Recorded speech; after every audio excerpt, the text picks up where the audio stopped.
1919 ರಾಜಸ್ಥಾನದ ಬಿಕ್ನೇರ್ನ ಬೀದಿಗಳಲ್ಲಿ 12 ವರ್ಷದ ಬಾಲಕನೊಬ್ಬ ತನ್ನ ಚಿಕ್ಕಮ್ಮನಿಂದ ಆಲೂ ಭುಜಿಯಾ ಅಂದ್ರೆ ಕಡಲೆ ಹಿಟ್ಟಿನಿಂದ ಮಾಡಿದಂತ ಸೇವನ್ನ ಮಾರಾಟ ಮಾಡಲು ಕಲಿತು ಅದನ್ನ ಕೇವಲ 2 ಪೈಸೆಗೆ ಮಾರಾಟ ಮಾಡಲು ಪ್ರಾರಂಭಿಸ್ತಾನೆ. ಮುಂದೆ ಅದೇ ಹುಡುಗ 9,000 ಕೋಟಿಯ ಭುಜಿಯಾ ಮಾರುಕಟ್ಟೆ ಅಂದ್ರೆ ಸ್ನ್ಯಾಕ್ಸ್ ಮಾರುಕಟ್ಟೆಯ ಕಿಂಗ್ ಆಗ್ತಾನೆ. ಇದು ಭಾರತದ ಅತಿ ದೊಡ್ಡ ಸ್ನ್ಯಾಕಿಂಗ್ ಬ್ರ್ಯಾಂಡ್ ಹಲ್ದಿರಾಮ್ಸ್ ನ ಕತೆ. ಹಲ್ದಿರಾಮ್ 1908ರಲ್ಲಿ ಬಿಕ್ನೇರ್ನ ಒಂದು ಬಡ ಕುಟುಂಬದಲ್ಲಿ ಜನಿಸಿದ್ರು. ಅವರ ಅಜ್ಜ ಭುಜಿಯಾ ಮಾರುಕಟ್ಟೆಯಲ್ಲಿನ ತಮ್ಮ ಸಣ್ಣ ಅಂಗಡಿಯಲ್ಲಿ ಭುಜಿಯನ್ನ ಮಾರಾಟ ಮಾಡುತ್ತಿದ್ರು ಮತ್ತು ಬಾಲ್ಯದಿಂದಲೂ ಹಲ್ದಿರಾಮ್ಗೆ ಭುಜಿಯಾದಲ್ಲಿ ಹೆಚ್ಚಿನ ಆಸಕ್ತಿ ಕೂಡ ಇತ್ತು. ಅದಕ್ಕಾಗಿ ಅವರು ಕೇವಲ 12ನೇ ವಯಸ್ಸಿನಲ್ಲಿ ಪ್ರತಿದಿನ ಗಂಟೆಗಳ ಕಾಲ ಶ್ರಮಿಸಿ ಭುಜಿಯಾ ತಯಾರಿಸುವ ಪ್ರಕ್ರಿಯೆಯನ್ನ ಕರಗತ ಮಾಡಿಕೊಂಡ್ರು ಮತ್ತು ಶೀಘ್ರದಲ್ಲಿಯೇ ತಮ್ಮ ಅಜ್ಜನ ಅಂಗಡಿಯಲ್ಲಿ ನಿಯಮಿತವಾಗಿ ಕುಳಿತುಕೊಳ್ಳಲು ಪ್ರಾರಂಭಿಸಿದರು. ಆದರೆ ಅವರ ಅಜ್ಜನಂತೆ ಅವರು ಭುಜಿಯಾದಿಂದ ಸ್ವಲ್ಪ ಹಣ ಗಳಿಸಿ ಸುಮ್ಮನೆ ಇರಲಿಲ್ಲ ಮತ್ತು ತಮ್ಮ ವ್ಯಾಪಾರವನ್ನ ವೃದ್ಧಿಸಲು ಬಯಸಿದ್ರು. ಹಲ್ದಿರಾಮ್ ಮಾರಾಟ ಮಾಡುತ್ತಿದ್ದಂತ ಭುಜಿಯಾ ಕಡಲೆ ಹಿಟ್ಟಿನಿಂದ ಮಾಡಲ್ಪಟ್ಟಿತ್ತು. ಆದರೆ ರಾಜಸ್ಥಾನದ ಜನರು ಮಾತ್ ದಾಲ್, ಇದನ್ನ ಕನ್ನಡದಲ್ಲಿ ಹುರುಳಿ ಅಂತಾನು ಕರೆಯುತ್ತಾರೆ, ಇದನ್ನ ಆ ಜನರು ತುಂಬಾ ಇಷ್ಟಪಡುತ್ತಾರೆ ಎಂದು ಅವರು ಗಮನಿಸಿದ್ರು. ಅಲ್ಲಿನ ಜನರು ಅನೇಕ ಭಕ್ಷ್ಯ ಭೋಜನಗಳಲ್ಲಿ ಈ ದಾಲ್ ಅನ್ನೇ ಬಳಸುತ್ತಿದ್ರು. ಅದಕ್ಕಾಗಿಯೇ ಹಲ್ದಿರಾಮ್ ಕೂಡ ಮಾತ್ ದಾಲ್ ಅನ್ನ ಕಡಲೆ ಹಿಟ್ಟಿನೊಂದಿಗೆ ಬೆರೆಸಿ ತನ್ನ ಭುಜಿಯನ್ನ ತಯಾರಿಸಲು ಪ್ರಾರಂಭಿಸಿದರು. ಜನರು ಅವರ ಹೊಸ ಭುಜಿಯವನ್ನ ತುಂಬಾ ಇಷ್ಟಪಟ್ಟರು ಮತ್ತು ಅದು ತಕ್ಷಣವೇ ಜನಪ್ರಿಯತೆಯನ್ನ ಗಳಿಸಿತ್ತು. ಆದರೆ ಅವರು ಇಲ್ಲಿಗೆ ನಿಲ್ಲಲಿಲ್ಲ. ಅವರು ಈಗ ತಯಾರಿಸುತ್ತಿರುವ ಭುಜಿಯಾ ದಪ್ಪ ಮತ್ತು ಮೃದುವಾಗಿದೆ ಅಂತ ಅರಿತುಕೊಂಡಿದ್ರು. ಆದರೆ ಅದನ್ನ ತೆಳ್ಳಗೆ ಮತ್ತು ಗರಿಗರಿಯಾಗಿ ಮಾಡಲು ಸಾಧ್ಯವಾದ್ರೆ ಗ್ರಾಹಕರು ತಿನ್ನುವ ಅನುಭವವು ತೃಪ್ತಿಕರವಾಗುತ್ತದೆ ಅಂತ ಅರಿತಿದ್ರು. ಇದನ್ನ ಸಾಧಿಸಲು ಅವರು ಮೊದಲು ತಮ್ಮ ಹಿಟ್ಟನ್ನ ತೆಳ್ಳಗೆ ಮಾಡಬೇಕಾಗಿತ್ತು ಮತ್ತು ತೆಳುವಾದ ಭುಜಿಯವನ್ನ ಉತ್ಪಾದಿಸಲು ಪ್ರಮಾಣೀಕೃತ ಜಾಲರಿಗಿಂತ ಚಿಕ್ಕದಾದ ರಂಧ್ರಗಳಿರುವಂತಹ ಜಾಲರಿಯ ಅಗತ್ಯವಿತ್ತು. ಅವರು ಮಾರುಕಟ್ಟೆಯಲ್ಲಿ ಅನೇಕ ಜಾಲರಿ ತಯಾರಿಕರೊಂದಿಗೆ ಸೇರಿ ಪರಿಪೂರ್ಣ ಜಾಲರಿಯನ್ನ ತಯಾರಿಸಲು ಪ್ರಯತ್ನ ಪಟ್ಟರು. ಕೊನೆಗೆ ಹಲವಾರು ತಿಂಗಳುಗಳ ಪ್ರಯೋಗದ ನಂತರ ಅವರು ಸಂಪೂರ್ಣವಾಗಿ ತೆಳುವಾದ ಮತ್ತು ಗರಿಗರಿಯಾದ ಭುಜಿಯವನ್ನ ಮಾಡಿದರು. ಈ ಹೊಸ ಭುಜಿಯಾ ಮಾರುಕಟ್ಟೆಯಲ್ಲಿ ಹೊಸ ರೆಕಾರ್ಡ್ ಅನ್ನ ಸೃಷ್ಟಿ ಮಾಡಿತ್ತು. ಮಾರುಕಟ್ಟೆಯಲ್ಲಿ ಭುಜಿಯಾ ಮಾರಾಟ ಮಾಡುವ ಇತರೆ ಅಂಗಡಿಗಳಿದ್ವು, ಆದರೆ ಹಲ್ದಿರಾಮ್ ತನ್ನ ಭುಜಿಯಾದ ಮಹತ್ವವು ಗ್ರಾಹಕರ ಮನಸ್ಸಿನಲ್ಲಿ ಸಾಮಾನ್ಯ ಭುಜಿಯಕ್ಕಿಂತ ಅನೇಕ ಪಟ್ಟು ಹೆಚ್ಚಾಗಬೇಕು ಅಂತ ಬಯಸಿದ್ರು. ಹಾಗಾಗಿ ಅವರು ಮಹಾರಾಜ ಡುಂಗರ್ ಸಿಂಗ್ ಬಿಕ್ನೇರ್ನ ಅತ್ಯಂತ ಜನಪ್ರಿಯ ರಾಜ ಅಂತ ಹಲ್ದಿರಾಮ್ಗೆ ತಿಳಿದಿತ್ತು ಮತ್ತು ಜನರು ಅವರನ್ನ ತುಂಬಾ ಗೌರವಿಸುತ್ತಿದ್ರು. ಅದಕ್ಕಾಗಿ ಹಲ್ದಿರಾಮ್ ತನ್ನ ಭುಜಿಯಾಕ್ಕೆ ಮಹಾರಾಜ ಡುಂಗರ್ ಸಿಂಗ್ ಅವರ ಹೆಸರನ್ನ ಡುಂಗರ್ ಸೇವ್ ಅಂತ ಹೆಸರಿಸಿದ್ರು. ಮಹಾರಾಜರ ಹೆಸರಿನೊಂದಿಗೆ ಲೇಬಲ್ ಮಾಡಲಾದ ಅವರ ಭುಜಿಯಾ ಇತರೆ ಎಲ್ಲ ಸಾಮಾನ್ಯ ಭುಜಿಯಾಗಳಿಗಿಂತ ಭಿನ್ನವಾಗಿತ್ತು ಮತ್ತು ಪ್ರೀಮಿಯಂ ಬ್ರ್ಯಾಂಡಿಂಗ್ ಅನ್ನ ಪಡೆಯಿತು. ಈ ಹೊಸ ಬ್ರ್ಯಾಂಡಿಂಗ್ ನೊಂದಿಗೆ ಅವರು ಅಲ್ಪ ಮಟ್ಟಿಗೆ ಬೆಲೆಗಳನ್ನು ಸಹ ಹೆಚ್ಚಿಸಿದ್ರು ಮತ್ತು ಗ್ರಾಹಕರು ಆ ಬೆಲೆಯನ್ನ ಸಂತೋಷದಿಂದಲೇ ಸ್ವೀಕರಿಸಿದ್ರು. ಮುಂದಿನ ಕೆಲವೇ ವರ್ಷಗಳಲ್ಲಿ ಹಲ್ದಿರಾಮ್ ಮತ್ತು ಅವರ ಇಬ್ಬರು ಸಹೋದರರು ವ್ಯವಹಾರವನ್ನ ಚೆನ್ನಾಗಿ ಸ್ಥಾಪಿಸಿದ್ರು ಮತ್ತು ಈಗ 36ನೇ ವಯಸ್ಸಿನಲ್ಲಿ ಅವರಿಗೆ ಹೆಂಡತಿ ಮತ್ತು 3 ಗಂಡು ಮಕ್ಕಳಿದ್ರು. ತೀವ್ರ ಬಡತನದಿಂದ ಮೇಲೆ ಬರುತ್ತಿದ್ದ ಹಲ್ದಿರಾಮ್ಗೆ ಎಲ್ಲವೂ ಚೆನ್ನಾಗಿ ನಡೆಯುತ್ತಿತ್ತು. ಆದರೆ 1944ರಲ್ಲಿ ಅವರ ಜೀವನದಲ್ಲಿ ಒಂದು ದೊಡ್ಡ ತಿರುವು ಬಂದಿತ್ತು. ಮನೆಯ ಮಹಿಳೆಯರ ನಡುವಿನ ಸಂಬಂಧಗಳು ಹದಗೆಡಲು ಪ್ರಾರಂಭಿಸಿದವು. ಪರಿಸ್ಥಿತಿ ಎಷ್ಟು ಹದಗೆಟ್ಟಿತ್ತು ಎಂದರೆ ಹಲ್ದಿರಾಮ್ ಕೊನೆಗೆ ಮನೆ ಬಿಟ್ಟು ಬರಬೇಕಾಯಿತು. ಆದರೆ ಸಮಸ್ಯೆ ಏನೆಂದರೆ ಮನೆಯ ಜೊತೆಗೆ ಹಲ್ದಿರಾಮ್ ಅವರನ್ನ ವ್ಯವಹಾರದಿಂದಲೂ ಕೂಡ ತೆಗೆದುಹಾಕಲಾಗಿತ್ತು. ಹಲ್ದಿರಾಮ್ ಪೂರ್ಣ ಹೃದಯದಿಂದ ಕಟ್ಟಿದ ಆ ವ್ಯವಹಾರಕ್ಕೆ ಗುಡ್ ಬೈ ಹೇಳಬೇಕಾಯಿತು ಮತ್ತು ರಾತ್ರಿ ಅವರನ್ನ ತನ್ನ ಕುಟುಂಬದೊಂದಿಗೆ ಬೀದಿಗೆ ಬಂದರು. ಆದರೆ ಅವರ ಜವಾಬ್ದಾರಿಗಳಿಂದಾಗಿ ಅವರಿಗೆ ಭಾವುಕರಾಗಲು ಸಮಯವಿರಲಿಲ್ಲ. ಹಲ್ದಿರಾಮ್ ಬೇಗನೆ ತನ್ನನ್ನ ತಾನು ಒಟ್ಟುಗೂಡಿಸಿಕೊಂಡು ಕೆಲಸ ಹುಡುಕಲು ಪ್ರಾರಂಭಿಸಿದ್ರು. ಒಂದು ದಿನ ಮಾರುಕಟ್ಟೆಯಲ್ಲಿ ಕೆಲಸ ಹುಡುಕುತ್ತಿದ್ದಾಗ ಯಾರೋ ಅವನ ಹೆಸರು ಕರೆದರು. ಹಲ್ದಿರಾಮ್ ಹಿಂದಿರುಗಿ ನೋಡಿದಾಗ ಅವರ ಬಾಲ್ಯದ ಸ್ನೇಹಿತರೊಬ್ಬರು ಅವರ ಹಿಂದೆ ನಿಂತಿದ್ರು. ಅವನ ಈ ಸ್ನೇಹಿತ ಹಲವು ವರ್ಷಗಳ ನಂತರ ಬಿಕ್ನೇರ್ಗೆ ಹಿಂದಿರುಗಿದ್ರು ಮತ್ತು ಹಲ್ದಿರಾಮ್ ಅವನಿಗೆ ತನ್ನ ಪರಿಸ್ಥಿತಿಯ ಬಗ್ಗೆ ಎಲ್ಲವನ್ನ ಹೇಳಿದ್ರು. ವರ್ಷಗಳ ಹಿಂದೆ ಹಲ್ದಿರಾಮ್ ತನ್ನ ಸ್ನೇಹಿತನಿಗೆ 200 ರೂಪಾಯಿಗಳನ್ನ ನೀಡುವ ಮೂಲಕ ಸಹಾಯ ಮಾಡಿದ್ರು. ಮತ್ತು ಅದೃಷ್ಟವಶಾತ್ ಅವನು ಈ ಉಪಕಾರವನ್ನ ಮರೆತಿರ್ಲಿಲ್ಲ. ಅವರು ಅದೇ ದಿನ ಹಲ್ದಿರಾಮ್ಗೆ 100 ರೂಪಾಯಿಗಳನ್ನ ಹಿಂದಿರುಗಿಸಿದ್ರು ಮತ್ತು ಈ 100 ರೂಪಾಯಿಗಳು ಹಲ್ದಿರಾಮ್ಗೆ ಜೀವನಾಡಿಯಾಗಿ ಪರಿಣಮಿಸಿದ್ರು. ಮೊದಲನೇದಾಗಿ ಅವರು ತಮ್ಮ ಕುಟುಂಬಕ್ಕಾಗಿ ಒಂದು ಸಣ್ಣ ಮನೆಯನ್ನ ಬಾಡಿಗೆ ಪಡೆದ್ರು ಮತ್ತು ನಂತರ ವ್ಯವಹಾರದ ವಿಚಾರಗಳ ಬಗ್ಗೆ ಯೋಚಿಸಲು ಪ್ರಾರಂಭಿಸಿದ್ರು. ಅವರ ಪತ್ನಿ ಚಂಪಾದೇವಿ ರುಚಿಕರವಾದ ಹೆಸರು ಕಾಳುಗಳನ್ನ ತಯಾರಿಸುತ್ತಿದ್ರು ಮತ್ತು ಹೆಸರು ಕಾಳುಗಳು ಬಿಕನೇರ್ನ ಅನೇಕರಿಗೆ ಮುಖ್ಯ ಖಾದ್ಯ ಕೂಡ ಆಗಿತ್ತು. ಹಾಗಾಗಿ ಹೆಸರು ಬೇಳೆ ವ್ಯಾಪಾರವನ್ನ ಮಾಡಲು ಅವರು ನಿರ್ಧರಿಸಿದ್ರು. ಉಳಿದ ಹಣದಿಂದ ಅವರು ಹೆಸರು ಬೇಳೆ, ಮಸಾಲೆಗಳು ಮತ್ತು ಇತರೆ ವಸ್ತುಗಳನ್ನ ಖರೀದಿಸಿದ್ರು ಮತ್ತು ತಾತ್ಕಾಲಿಕ ಅಡುಗೆ ಮನೆಯನ್ನ ಸ್ಥಾಪಿಸಿದ್ರು. ಇಬ್ಬರು ಬೆಳಿಗ್ಗೆ ಬೇಗನೆ ಎದ್ದು ಹೆಸರು ಬೇಳೆಯನ್ನ ತಯಾರಿಸುತ್ತಿದ್ರು ಮತ್ತು ನಂತರ ಹಲ್ದಿರಾಮ್ ಇಡೀ ದಿನ ಮಾರುಕಟ್ಟೆಯಲ್ಲಿ ಸುತ್ತಾಡಿ ಸ್ಥಳೀಯ ಕೆಲಸಗಾರರು ಮತ್ತು ಕಚೇರಿಗೆ ಹೋಗುವವರಿಗೆ ಈ ಖಾದ್ಯವನ್ನ ಮಾರಾಟ ಮಾಡಲು ಪ್ರಾರಂಭಿಸಿದ್ರು. ಸ್ವಲ್ಪ ಸಮಯದೊಳಗೆ ಅವರು ತಮ್ಮ ಮೂಲ ಹವ್ಯಾಸವಾದಂತಹ ಭುಜಿಯವನ್ನ ಮೂಂಗ್ ದಾಲ್ ಜೊತೆಗೆ ಮಾರಾಟ ಮಾಡಲು ಪ್ರಾರಂಭಿಸಿದ್ರು. ಅವರ ಕಠಿಣ ಪರಿಶ್ರಮ, ಅಭಿರುಚಿ ಮತ್ತು ಗುಣಮಟ್ಟದಿಂದಾಗಿ ಅವರು ನಿಷ್ಠಾವಂತ ಗ್ರಾಹಕರ ನೆಲೆಯನ್ನ ಬೆಳೆಸಿಕೊಂಡ್ರು ಮತ್ತು ಕಡಿಮೆ ಸಮಯದಲ್ಲಿ ಅವರು ಒಂದು ಸಣ್ಣ ಅಂಗಡಿಯನ್ನ ಬಾಡಿಗೆಗೆ ಪಡೆಯಲು ಹಣವನ್ನ ಸಂಗ್ರಹಿಸಿದ್ರು. ಅಂಗಡಿ ತೆರೆದ ಸ್ವಲ್ಪ ಸಮಯದೊಳಗೆ ಹಲ್ದಿರಾಮ್ ಮತ್ತು ಅವರ ಡುಂಗರ್ ಸೇವ್ ಹಿಂದಿರುಗಿದ್ದಾರೆ ಎಂಬ ಸುದ್ದಿ ಮಾರುಕಟ್ಟೆಯಲ್ಲಿ ಹರಡಿತ್ತು. ಜನರು ಅವನ ಅಂಗಡಿಯಲ್ಲಿ ಸಾಲುಗಟ್ಟಿ ನಿಲ್ಲಲು ಪ್ರಾರಂಭಿಸಿದರು ಮತ್ತು ಸ್ವಲ್ಪ ಸಮಯದಲ್ಲಿ ಹಲ್ದಿರಾಮ್ ಮತ್ತೆ ಸ್ಥಳೀಯ ಭುಜಿಯಾದ ಮಾರ್ಕೆಟ್ ಕಿಂಗ್ ಆದರು. ಹೀಗೆ ಮುಂದಿನ ಕೆಲವು ವರ್ಷಗಳಲ್ಲಿ ಹಲ್ದಿರಾಮ್ ಈ ಅಂಗಡಿಯನ್ನ ಬೆಳೆಸುವತ್ತ ಮಾತ್ರ ಗಮನ ಹರಿಸಿದ್ರು. ಆದರೆ 1950ರ ದಶಕದಲ್ಲಿ ಒಂದು ದೊಡ್ಡ ತಿರುವು ಸಿಕ್ಕಿತ್ತು. ಹಲ್ದಿರಾಮ್ನ ಸ್ನೇಹಿತನ ಮಗಳ ಮದುವೆಗೆ ಕೋಲ್ಕತ್ತಾಗೆ ಹೋಗಿದ್ರು. ಅಲ್ಲಿ ಅವರು ಎಲ್ಲ ಅತಿಥಿಗಳಿಗಾಗಿ ಭುಜಿಯವನ್ನ ಸಿದ್ಧಪಡಿಸಿದ್ರು ಮತ್ತು ಭುಜಿಯವನ್ನ ತಿಂದ ನಂತರ ಅತಿಥಿಗಳ ಪ್ರತಿಕ್ರಿಯೆಯನ್ನ ನೋಡಿದಾಗ ಅವರಿಗೆ ತುಂಬಾ ಆಶ್ಚರ್ಯವಾಯಿತು. ಆ ಜನರಿಗೆ ಭುಜಿಯ ತುಂಬಾ ಇಷ್ಟವಾಗಿತ್ತು. ಅವರು ಅದನ್ನ ಹೊಗಳುವುದಲ್ಲದೆ ಹಲ್ದಿರಾಮ್ಗೆ ದೊಡ್ಡ ಪ್ರಮಾಣದಲ್ಲಿ ಆರ್ಡರ್ಗಳನ್ನ ನೀಡುತ್ತಿದ್ರು. ಭುಜಿಯ ಮಾರಾಟ ಮಾಡುವವರಲ್ಲಿ ದೊಡ್ಡ ಸ್ಪರ್ಧೆ ಇಲ್ಲದ ಕಾರಣ ಕೋಲ್ಕತ್ತಾದಲ್ಲಿ ತನ್ನ ವ್ಯವಹಾರವನ್ನ ವಿಸ್ತರಿಸುವುದು ಒಂದು ದೊಡ್ಡ ಅವಕಾಶ ಅಂತ ಹಲ್ದಿರಾಮ್ ಅರ್ಥ ಮಾಡಿಕೊಂಡಿದ್ರು. 1955ರಲ್ಲಿ ಹಲ್ದಿರಾಮ್ ತಮ್ಮ ಕಿರಿಯ ಮಗ ರಾಮೇಶ್ವರ್ ಲಾಲ್ ಮತ್ತು ಹಿರಿಯ ಮೊಮ್ಮಗ ಶಿವಕಿಶನ್ ಅವರನ್ನ ಕೋಲ್ಕತ್ತಾದಲ್ಲಿ ವ್ಯವಹಾರ ಸ್ಥಾಪಿಸಲು ಕಳಿಸಿದ್ರು. ಇಲ್ಲಿಯೂ ಅವರು ಕೇವಲ 8 ಚದರ ಅಡಿ ವಿಸ್ತೀರ್ಣದ ಸಣ್ಣ ಮನೆ ಮತ್ತು ಅಂಗಡಿ ಒಂದನ್ನ ಪ್ರಾರಂಭಿಸಿದ್ರು. ಆರಂಭ ನಿಧಾನವಾಗಿತ್ತು, ಆದರೆ ಕೊನೆಗೆ ಕೋಲ್ಕತ್ತಾದಲ್ಲಿ ಸಹ ಅವರ ವ್ಯವಹಾರವು ಬಾಯಿ ಮಾತಿನಿಂದ ಬೆಳೆಯಲು ಪ್ರಾರಂಭಿಸಿತು ಮತ್ತು ಸ್ವಲ್ಪ ಸಮಯದಲ್ಲೇ ಅವರು ದಿನಕ್ಕೆ 150ರಿಂದ 200 ಕೆಜಿ ಭುಜಿಯವನ್ನ ಮಾರಾಟ ಮಾಡಲು ಪ್ರಾರಂಭಿಸಿದರು. ಅಲ್ಲದೆ ಬಂಗಾಳಿಗಳನ್ನ ಆಕರ್ಷಿಸಲು ಅವರ ಅಭಿರುಚಿಗೆ ಅನುಗುಣವಾಗಿ ಅವರು ಬಂಗಾಳಿ ಮಿಶ್ರಣ ಎಂಬ ಉಪ್ಪು ತಿಂಡಿಯನ್ನ ಪ್ರಾರಂಭಿಸಿದ್ರು. ಅದು ಸಾಕಷ್ಟು ಯಶಸ್ವಿ ಕೂಡ ಆಯಿತು. ಮುಂದಿನ 12 ವರ್ಷಗಳಲ್ಲಿ ಅವರ ಅಂಗಡಿ 8 ಚದರ ಅಡಿಯಿಂದ 25 ಚದರ ಅಡಿಗೆ ಬೆಳೆಯಿತು ಮತ್ತು ವ್ಯವಹಾರವು ಪ್ರತಿ ವರ್ಷ ದ್ವಿಗುಣಗೊಳ್ಳುತ್ತಿತ್ತು. ದೊಡ್ಡ ನಗರವಾಗಿದ್ದಂತಹ ಕೋಲ್ಕತ್ತಾ ಶಾಖೆಯ ವ್ಯವಹಾರವು ಈಗ ಬಿಕನೇರ್ ಶಾಖೆಗಿಂತ ದೊಡ್ಡದಾಗಿ ಬೆಳೆದಿತ್ತು. 1968ರ ಹೊತ್ತಿಗೆ ಹಲ್ದಿರಾಮ್ ಅವರ 3 ಪುತ್ರರು ವ್ಯವಹಾರದಲ್ಲಿ ನಿರತರಾಗಿದ್ದರು. ಅವರ ಹಿರಿಯ ಮಗ ಮೂಲಚಂದ್ರಿ ಬಿಕನೇರ್ನ ವ್ಯವಹಾರವನ್ನ ನಿರ್ವಹಿಸುತ್ತಿದ್ರು. ಸತೀದಾಸ್ ಕುಟುಂಬದಿಂದ ಬೇರ್ಪಟ್ಟು ಸ್ವತಂತ್ರ ಅಂಗಡಿಯನ್ನ ತೆರೆದ್ರು ಮತ್ತು ರಾಮೇಶ್ವರ್ ಲಾಲ್ ಕೋಲ್ಕತ್ತಾದ ವ್ಯವಹಾರವನ್ನ ನಡೆಸುತ್ತಿದ್ರು.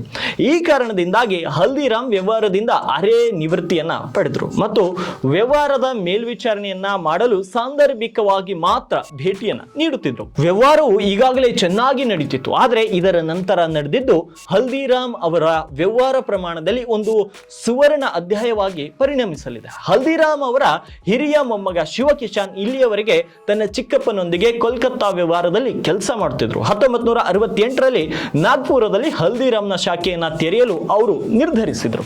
ನಾಗ್ಪುರಕ್ಕೆ ಬಂದ ನಂತರ ಶಿವಕಿಶನ್ ಅಲ್ಲಿನ ಜನರು ಬಾಲುಶೈಗಳು, ಗುಜರಾತಿ ಪೇಡ, ಮೈಸೂರು ಪಾಕ್ ಮತ್ತು ಲಡ್ಡುಗಳಂತಹ ಸಿಹಿ ತಿಂಡಿಗಳನ್ನ ಇಷ್ಟಪಡುತ್ತಾರೆ ಅಂತ ಅವರು ಗಮನಿಸಿದ್ರು. ಆದರೆ ಅಲ್ಲಿನ ಜನರು ಸಿಹಿ ತಿಂಡಿಗಳನ್ನ ತುಂಬಾ ಇಷ್ಟಪಡುತ್ತಿದ್ರು. ಆದರೆ ಇಲ್ಲಿಯವರೆಗೆ ಭಾರತದ ಇತರೆ ಭಾಗಗಳಿಂದ ಬರುವಂತಹ ಸಿಹಿ ತಿಂಡಿಗಳಿಗೆ ಅವರು ಹೆಚ್ಚು ಒಡ್ಡಿ ಕೊಡ್ತಿರಲಿಲ್ಲ. ಈ ಅವಕಾಶವನ್ನ ಕಂಡ ಶಿವಕಿಶನ್ ನಾಗ್ಪುರದಲ್ಲಿ ಭುಜಿಯ ಜೊತೆಗೆ ತನ್ನ ನೆಚ್ಚಿನ ಕಾಜು ಕಡ್ಲಿಯನ್ನ ಮಾರಾಟ ಮಾಡಲು ಪ್ರಾರಂಭಿಸಿದ್ರು. ಆರಂಭದಲ್ಲಿ ಗ್ರಾಹಕರು ಅದನ್ನ ಖರೀದಿಸಲು ಹಿಂಜರಿಯುತ್ತಿದ್ರು. ಅದರಿಂದ ಶಿವಕಿಶನ್ ತನ್ನ ಗ್ರಾಹಕರಿಗೆ ಉಚಿತ ಮಾದರಿಗಳನ್ನ ನೀಡಲು ಪ್ರಾರಂಭಿಸಿದ್ರು.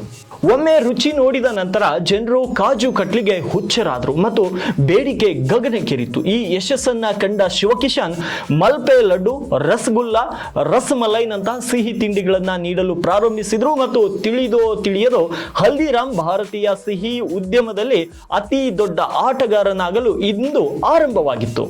1971ರ ಹೊತ್ತಿಗೆ ಹಲ್ದಿರಾಮ್ನ 2 ಮಳಿಗೆಗಳು ನಾಗ್ಪುರದಲ್ಲಿ ತೆರೆದಿದ್ವು. ಆದರೆ ಶಿವಕಿಶನ್ ಇಲ್ಲಿ ಉಳಿಯಲು ಬಯಸಲಿಲ್ಲ. ಒಂದು ದಿನ ಶಿವಕಿಶನ್ ಕೀರ್ತಿ ಎಂಬ ರೆಸ್ಟೋರೆಂಟ್ಗೆ ಹೋದ್ರು. ಅದು ಅವನ ಕಣ್ಣುಗಳನ್ನ ತೆರೀತು. ಆ ರೆಸ್ಟೋರೆಂಟ್ ನಲ್ಲಿ ದೋಸೆ ಮತ್ತು ಲಸ್ಸಿ ಮಾತ್ರ ಸಿಗ್ತಿತ್ತು ಮತ್ತು ಯಾವಾಗಲೂ ಗ್ರಾಹಕರ ಗುಂಪು ಇರುತ್ತಿತ್ತು. ಅಂಗಡಿಯಲ್ಲಿದ್ದ ಹಲ್ದಿರಾಮ್ಗಳನ್ನ ರೆಸ್ಟೋರೆಂಟ್ ಆಗಿ ಪರಿವರ್ತಿಸುವ ಆಲೋಚನೆ ಶಿವಕಿಶನ್ಗೆ ಇಲ್ಲಿಂದಲೇ ಬಂದಿತ್ತು. ಮಾರುಕಟ್ಟೆಯನ್ನ ವಿವೇಚಿಸಿದ ನಂತರ ಮಹಾರಾಷ್ಟ್ರೀಯರು ದೋಸೆ ಮತ್ತು ಇಡ್ಲಿ ಅಂತ ದಕ್ಷಿಣ ಭಾರತದ ಖಾದ್ಯಗಳನ್ನ ಹೆಚ್ಚು ಇಷ್ಟಪಡುತ್ತಾರೆ ಎಂದು ಅವರು ಅರ್ಥಕೊಂಡಿದ್ರು. ಆಗ ಅವರು ತಮ್ಮ ರೆಸ್ಟೋರೆಂಟ್ ನಲ್ಲಿ ಬಿಕನೇರ್ನ ಜನಪ್ರಿಯ ತಿಂಡಿಗಳಾದ ಸಮೋಸ ಮತ್ತು ಕಚೋರಿಯನ್ನ ನೀಡಲು ಬಯಸಿದ್ರು. ಆದರೆ ಅದಕ್ಕೂ ಮೊದಲು ಅವರು ತಮ್ಮ ರೆಸ್ಟೋರೆಂಟ್ಗೆ ಗ್ರಾಹಕರನ್ನ ಕರೆತರಬೇಕಾಗಿತ್ತು. ಅದಕ್ಕಾಗಿ ಅವರು ಬೇಡಿಕೆ ಇರುವಂತಹ ದೋಸೆ ಮತ್ತು ಇಡ್ಲಿ ಭಕ್ಷ್ಯಗಳೊಂದಿಗೆ ಪ್ರಾರಂಭವನ್ನ ಮಾಡಿದ್ರು. ಶಿವಕಿಶನ್ 30 ಆಸನಗಳ ರೆಸ್ಟೋರೆಂಟ್ ಅನ್ನ ತೆರೆದ್ರು ಮತ್ತು ಶೀಘ್ರದಲ್ಲೇ ಅವರ ರೆಸ್ಟೋರೆಂಟ್ ನ ಎಲ್ಲಾ ಸೀಟುಗಳು ಭರ್ತಿಯಾಗಲು ಆರಂಭಿಸಿದ್ರು. ಇದನ್ನ ನೋಡಿದ ಅವರು ತಮ್ಮ ಆಸನದ ಸಾಮರ್ಥ್ಯವನ್ನ ದ್ವಿಗುಣಗೊಳಿಸಿದ್ರು ಮತ್ತು ಮೆನ್ಯೂನಲ್ಲಿ ಸಮೋಸ, ಕಚೋರಿ ಕೂಡ ಸೇರಿಸಿದ್ರು. ದೋಸೆ ಮತ್ತು ಇಡ್ಲಿ ತಿನ್ನಲು ಬರುವಂತಹ ಗ್ರಾಹಕರನ್ನ ಶಿವಕಿಶನ್ ಅವರು ಸಮೋಸ ಮತ್ತು ಕಚೋರಿಯನ್ನ ಟ್ರೈ ಮಾಡಲು ಹೇಳುತ್ತಿದ್ರು ಮತ್ತು ಕಾಜು ಕಟ್ಲಿಯಲ್ಲಿ ಆದಂತೆ ಇದು ಕೂಡ ಸೇಮ್ ಹಿಟ್ ಆಯಿತು. ಒಮ್ಮೆ ಅವರ ಸಮೋಸ ಮತ್ತು ಕಚೋರಿಯನ್ನ ಸವಿದಂತಹ ಹೆಚ್ಚಿನ ಗ್ರಾಹಕರು ನಂತರ ಅವರ ನಿಯಮಿತ ಗ್ರಾಹಕರಾದರು. ಮುಂದಿನ ಕೆಲವೇ ವರ್ಷಗಳಲ್ಲಿ ನಾಗ್ಪುರದಲ್ಲಿ ಹಲ್ದಿರಾಮ್ಗಳ ಬಹು ಮಳಿಗೆಗಳು ತೆರೆಯಲ್ಪಟ್ಟವು. ಇದರಿಂದಾಗಿ ನಾಗ್ಪುರದ ಹಲ್ದಿರಾಮ್ಗಳು ಕೇವಲ ಭುಜಿಯ ವ್ಯವಹಾರದಿಂದ ಭಾರತೀಯ ತಿಂಡಿಗಳು, ಸಿಹಿ ತಿಂಡಿಗಳು ಮತ್ತು ರೆಸ್ಟೋರೆಂಟ್ ವ್ಯವಹಾರವಾಗಿ ರೂಪುಗೊಂಡವು. 1975ರಲ್ಲಿ ಕೋಲ್ಕತ್ತಾ ಶಾಖೆಯ ರಾಮೇಶ್ವರ್ ಲಾಲ್ ಕುಟುಂಬ ವ್ಯವಹಾರ ರಚನೆಯಿಂದ ಬೇರ್ಪಟ್ಟು ಸ್ವತಂತ್ರರಾದರು. ರಾಮೇಶ್ವರ್ ಲಾಲ್ ಪಶ್ಚಿಮ ಬಂಗಾಳದ ಹೊರಗೆ ವ್ಯಾಪಾರ ಮಾಡಬಾರದು ಮತ್ತು ಮೂಲಚಂದ್ ಮತ್ತು ಅವರ ಪುತ್ರರು ಪಶ್ಚಿಮ ಬಂಗಾಳಕ್ಕೆ ಪ್ರವೇಶಿಸಬಾರದು ಎಂಬ ಒಪ್ಪಂದವನ್ನ ಮಾಡಿಕೊಳ್ಳಲಾಯಿತು. ಈ ಹೊತ್ತಿಗೆ ಹಲ್ದಿರಾಮ್ನ ನಾಗ್ಪುರ ಶಾಖೆಯು ತುಂಬಾ ಚೆನ್ನಾಗಿ ಕಾರ್ಯನಿರ್ವಹಿಸುತ್ತಿತ್ತು. ಆದರೆ ಶಿವಕಿಶನ್ ಮನಸ್ಸಿನಲ್ಲಿ ಇದಕ್ಕಿಂತ ದೊಡ್ಡ ಯೋಚನೆಗಳಿದ್ವು. ಹಲ್ದಿರಾಮ್ ಅನ್ನ ರಾಷ್ಟ್ರೀಯ ಮಟ್ಟದ ಬ್ರ್ಯಾಂಡ್ ಆಗಿ ಮಾಡಬೇಕು ಮತ್ತು ನಗರದಲ್ಲಿ ವಿಸ್ತರಿಸಲು ಅವರು ಬಯಸಿದ್ರು. ಶಿವಕಿಶನ್ ದೆಹಲಿಯಲ್ಲಿ ವಿಸ್ತರಿಸಲು ತಮ್ಮ ಕಿರಿಯ ಸಹೋದರ ಮನೋಹರ್ ಲಾಲ್ ಅವರನ್ನ ಆಯ್ಕೆ ಮಾಡಿಕೊಂಡ್ರು. ಆ ಹೊತ್ತಿಗೆ ಮನೋಹರ್ ಲಾಲ್ ಬಿಕನೇರ್ನ ವ್ಯವಹಾರದಲ್ಲಿ ಕೆಲಸ ಮಾಡುತ್ತಿದ್ರು ಮತ್ತು ಶಿವಕಿಶನ್ ಅವರಲ್ಲಿ ಸಾಕಷ್ಟು ಸಾಮರ್ಥ್ಯವನ್ನ ನೋಡ್ತಿದ್ರು. 1982ರಲ್ಲಿ ಮನೋಹರ್ ಲಾಲ್ ಕಿರಿಯ ಸಹೋದರ ಮಧುಸೂದನ್ ಜೊತೆಗೆ ದೆಹಲಿಗೆ ಬಂದ್ರು ಮತ್ತು ಚಾಂದಿನಿ ಚೌಕ್ ಪ್ರಸಿದ್ಧ ತಿಂಡಿ ಮಾರುಕಟ್ಟೆಗಾರರಿಂದ ತುಂಬಿರುವುದನ್ನ ನೋಡಿದ್ರು. ಅವನು ತನ್ನ ಜೀವನದಲ್ಲಿ ಇಷ್ಟೊಂದು ಸ್ಪರ್ಧೆಯನ್ನ ನೋಡಿರಲಿಲ್ಲ. ಆದ್ರೆ ಒಳ್ಳೆಯ ವಿಷಯ ಅಂದ್ರೆ ಸ್ಪರ್ಧೆಯ ಜೊತೆಗೆ ಸಾಕಷ್ಟು ಬೇಡಿಕೆಯೂ ಕೂಡ ಆ ಮಾರುಕಟ್ಟೆಯಲ್ಲಿ ಇತ್ತು. ಮನೋಹರ್ ಲಾಲ್ ಶಿವಕಿಶನ್ ಅವರ ಸಹಾಯದಿಂದ ತಮ್ಮ ಅಂಗಡಿಗೆ ಒಂದು ಸ್ಥಳವನ್ನ ಖರೀದಿಸಿ 1983ರಲ್ಲಿ ವ್ಯವಹಾರವನ್ನ ಪ್ರಾರಂಭಿಸಿದ್ರು. ಮುಂದಿನ 1 ವರ್ಷ ಹಗಲಿರುಳು ಕೆಲಸ ಮಾಡುತ್ತಾ ಮಾರುಕಟ್ಟೆಯಲ್ಲಿ ತಮ್ಮ ಖ್ಯಾತಿಯನ್ನ ಗಳಿಸಿದ್ರು ಮತ್ತು ದೊಡ್ಡ ದುರಂತ ಸಂಭವಿಸಿದಾಗ ಲಾಭ ಗಳಿಸಲು ಪ್ರಾರಂಭಿಸಿದ್ರು. 1984ರ ಭೀಕರ ಸಿಖ್ ವಿರೋಧಿ ಗಲಭೆ ದೆಹಲಿಯನ್ನ ಸುಟ್ಟು ಹಾಕಿತ್ತು ಮತ್ತು ಆ ಸಮಯದಲ್ಲಿ ಮನೋಹರ್ ಲಾಲ್ ಅವರ ಅಂಗಡಿ ಮತ್ತು ಮನೆ ಕೂಡ ಸುಟ್ಟು ಭಸ್ಮವಾಗಿತ್ತು. ಮುಂದಿನ 2 ತಿಂಗಳುಗಳ ಕಾಲ ದೆಹಲಿಯಲ್ಲಿ ಹಲ್ದಿರಾಮ್ ಅವರ ವ್ಯವಹಾರ ಶೂನ್ಯಕ್ಕಿಳಿದಿತ್ತು. ಆದರೆ ಮನೋಹರ್ ಲಾಲ್ ಬಿಟ್ಟು ಕೊಡಲಿಲ್ಲ.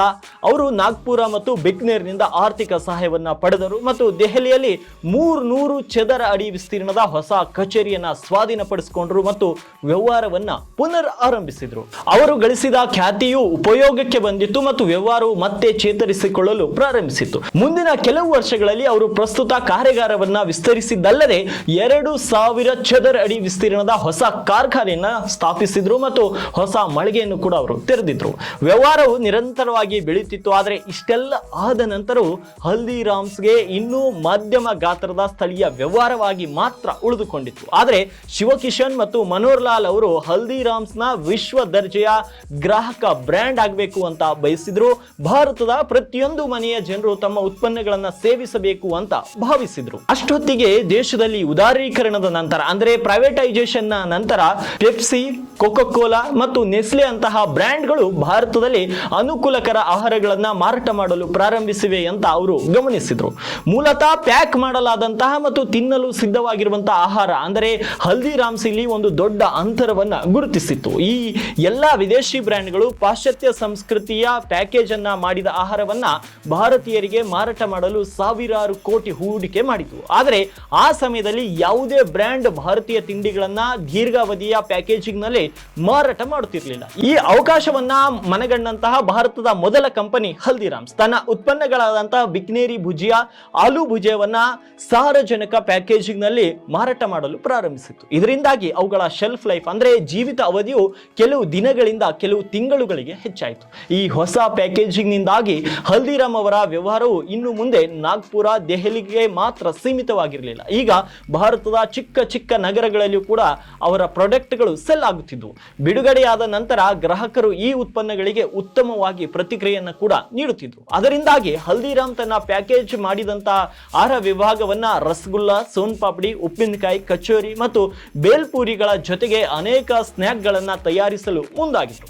ಸ್ವಲ್ಪ ಸಮಯದಲ್ಲೇ ಹಲ್ದಿರಾಮ್ಸ್ 400ಕ್ಕೂ ಹೆಚ್ಚು ಪ್ಯಾಕ್ ಮಾಡಿದ ಆಹಾರ ಪದಾರ್ಥಗಳನ್ನು ಮಾರಾಟ ಮಾಡಲು ಪ್ರಾರಂಭಿಸಿತ್ತು. ವಿಭಿನ್ನ ಖರೀದಿ ಸಾಮರ್ಥ್ಯವನ್ನು ಹೊಂದಿರುವಂತಹ ಗ್ರಾಹಕರನ್ನ ಗುರಿಯಾಗಿಸಿಕೊಂಡು ಅವರು ತಮ್ಮ ಉತ್ಪನ್ನಗಳನ್ನ ವಿಭಿನ್ನ ಪ್ಯಾಕ್ ಗಾತ್ರಗಳಲ್ಲಿ ನೀಡಿದ್ರು. ಉದಾಹರಣೆಗೆ ಅವರ ಹಲವು ಉತ್ಪನ್ನಗಳ ಸಣ್ಣ ಪ್ಯಾಕ್ಗಳು ಕೇವಲ 5 ರೂಪಾಯಿಗಳಿಗೆ ಲಭ್ಯವಿದ್ವು ಮತ್ತು ದೊಡ್ಡ ಪ್ಯಾಕ್ಗಳು 200 ರೂಪಾಯಿಗಳಿಗಿಂತ ಹೆಚ್ಚು ಬೆಲೆಗೆ ಲಭ್ಯವಿದ್ವು. ಹಲ್ದಿರಾಮ್ಸ್ ಮನುಷ್ಯನ ಬಣ್ಣದ ಮನೋವಿಜ್ಞಾನ ಅಂದ್ರೆ ಕಲರ್ ಸೈಕಾಲಜಿಯನ್ನು ಅರ್ಥ ಮಾಡಿಕೊಂಡು ತನ್ನ ಪ್ಯಾಕೇಜಿಂಗ್ ಅನ್ನ ಆಕರ್ಷವಾಗಿಸಿತ್ತು ಮತ್ತು ಅಂತಿಮವಾಗಿ ಭಾರತದ ಪ್ರತಿಯೊಂದು ಮೂಲೆಯನ್ನ ತಲುಪಲು ಹಲ್ದಿರಾಮ್ಸ್ 100ಕ್ಕೂ ಹೆಚ್ಚು ವಿತರಕರು ಮತ್ತು ಲಕ್ಷಾಂತರ ಚಿಲ್ಲರೆ ವ್ಯಾಪಾರಿಗಳನ್ನ ಸೇರಿಸಿಕೊಂಡಿತ್ತು. ಈ ತಂತ್ರಗಳಿಂದಾಗಿ ಇಂದು ಜನರು ಭಾರತದ ಬಹುತೇಕ ಪ್ರತಿಯೊಂದು ಮನೆಯಲ್ಲಿಯೂ ಹಲ್ದಿರಾಮ್ ತಿಂಡಿಗಳನ್ನ ತಿನ್ನುತ್ತಾರೆ ಮತ್ತು ಅಮೆರಿಕ, ಸಿಂಗಾಪುರ್, ಯುಕೆ ನಂತಹ 80ಕ್ಕೂ ಹೆಚ್ಚು ದೇಶಗಳಲ್ಲಿಯೂ ಸಹ ಹಲ್ದಿರಾಮ್ಸ್ ಅತ್ಯಂತ ಜನಪ್ರಿಯ ಭಾರತೀಯ ತಿಂಡಿಗಳ ಬ್ರ್ಯಾಂಡ್ಗಳಲ್ಲಿ ಒಂದಾಗಿದೆ. ಸುಮಾರು 100 ವರ್ಷಗಳ ಹಿಂದೆ ಹಲ್ದಿರಾಮ್ಸ್ ಭುಜಿಯವನ್ನ 2 ಪೈಸೆಗೆ ಮಾರಾಟ ಮಾಡುವ ಮೂಲಕ ಪ್ರಾರಂಭವಾಗಿತ್ತು ಮತ್ತು ಇಂದು ಅದೇ ಹಲ್ದಿರಾಮ್ಸ್ 9,000 ಕೋಟಿಗೂ ಹೆಚ್ಚು ವ್ಯವಹಾರವನ್ನ ಮಾಡಿದೆ. ಗ್ರಾಹಕರನ್ನ ಸಂತೋಷಪಡಿಸುವ ಮೂಲಕ, ನಿರಂತರವಾಗಿ ಉತ್ಪನ್ನಗಳನ್ನ ನವೀಕರಿಸುವ ಮೂಲಕ, ಕಾಲಕ್ರಮೇಣ ಬದಲಾಗುವ ಮೂಲಕ ಯಾವುದೇ ದೊಡ್ಡ ವ್ಯವಹಾರವನ್ನ ನಿರ್ಮಿಸಬಹುದು. ಅದು ಎಷ್ಟೇ ಚಿಕ್ಕದಾಗಿದ್ರೂ ಸಹ ಹಲ್ದಿರಾಮ್ಸ್ ನ ಕತೆ ಸಾಬೀತುಪಡಿಸುತ್ತದೆ. ನೀವು ಈ ವಿಡಿಯೋವನ್ನ ಇಷ್ಟಪಟ್ಟರೆ ಚಾನಲ್ಗೆ ಸಬ್ಸ್ಕ್ರೈಬ್ ಮಾಡ್ಕೊಳ್ಳಿ ಮತ್ತು ಈ ತರದ ಇತರೆ ಕಂಪನಿಗಳ ವಿಡಿಯೋಗಳು ಬೇಕು ಎಂದಲ್ಲಿ ಕಮೆಂಟ್ ಬಾಕ್ಸ್ ನಲ್ಲಿ ಕಮೆಂಟ್ ಮಾಡುವುದನ್ನ ಮರಿಬೇಡಿ.